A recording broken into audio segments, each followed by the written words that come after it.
The Secret Garden, Chapter 6, I Am Colin. That night, Mary was awakened by the sound of rain beating against her windows and wind howling around the corners of the huge old house. The mournful sound made it impossible to fall back to sleep. After an hour, a different sound made her sit up in bed. "It isn't the wind now," she whispered. "It is that crying I heard before." She felt that she must find out what it was. It seemed even stranger to her than the secret garden and the buried key, so she took up a candle and went out in search of the mysterious sound. Down one long dark corridor, then another, then yet another she went, the far-off faint crying leading her steps all the while. The sound was becoming louder. Down this passage and then to the left, up 2 steps and then to the right. Suddenly she saw a glimmer of light coming from beneath a door. Someone was crying in the room beyond that door. She was sure of it, and it was quite a young someone. She walked to the door and pushed it open. On the bed was a boy, crying fretfully. He had a sharp, delicate face that was the color of ivory. He looked like a boy who had been ill, but he was crying more as if he were tired and cross than as if he were in pain. Mary crept nearer the boy, who turned his head on his pillow and stared at her.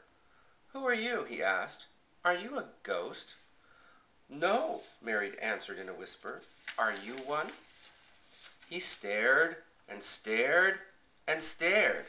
Mary could not help noticing what strange eyes he had. They were agate gray, with black lashes all around them, and they looked too big for his face. "No," he replied at last, "I am Colin." "Who is Colin?" "I am Colin Craven. Who are you?" "I am Mary Lennox. Mr. Craven is my uncle." "He is my father," said the boy. "Your father?" gasped Mary. "No one ever told me he had a boy. Why didn't they?" "For the same reason they did not tell me about you," Colin replied, "because I should have been afraid you would see me. I don't like to have people see me or talk about me. You see, I am like this always, ill and having to lie down. If I live, I may be a hunchback. My father hates to think I may be like him, but I shan't live. Ever since I can remember, I have heard people say I am too sickly to live. At first they thought I was too little to understand, and now they think I don't hear, but I do." "Does your father come and see you?" Mary asked. "Sometimes when I am asleep. He doesn't want to see me." "Why?" Mary could not help but ask. A sort of angry shadow passed over the boy's face.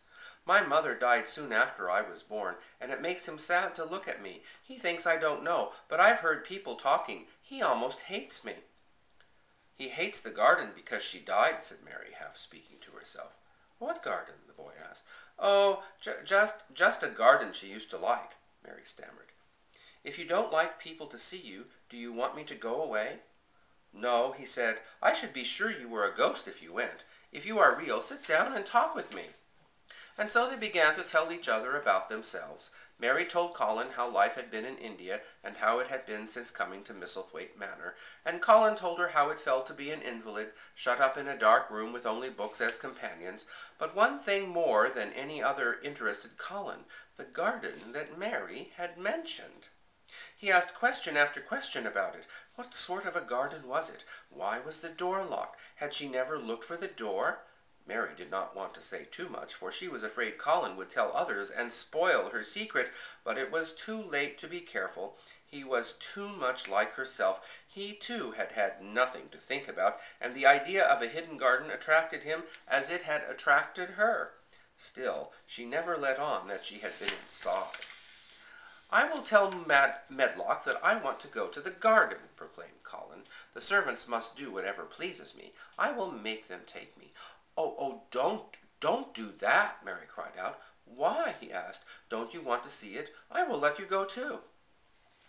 "Just think how much nicer it would be if it were our secret," she answered with a catch in her throat. "I never had a secret," Colin said, "except that one about not living to grow up. They don't know that, so it is sort of a secret, but I like this kind better. "If you won't make them take you to the garden," pleaded Mary, "perhaps, I feel almost sure I can find out how to get in sometime. And then perhaps we can find some boy who would push you in your wheelchair and we could go alone, and it would always be a secret garden." Then Colin asked Mary to describe to him what she thought the garden might be like. He lay quite still and listened, and when she was finished he smiled until his face looked almost beautiful. "I want to see that garden some day," he whispered. He was becoming drowsy. The candle next to his bed was flickering. "Promise me you'll look for the door.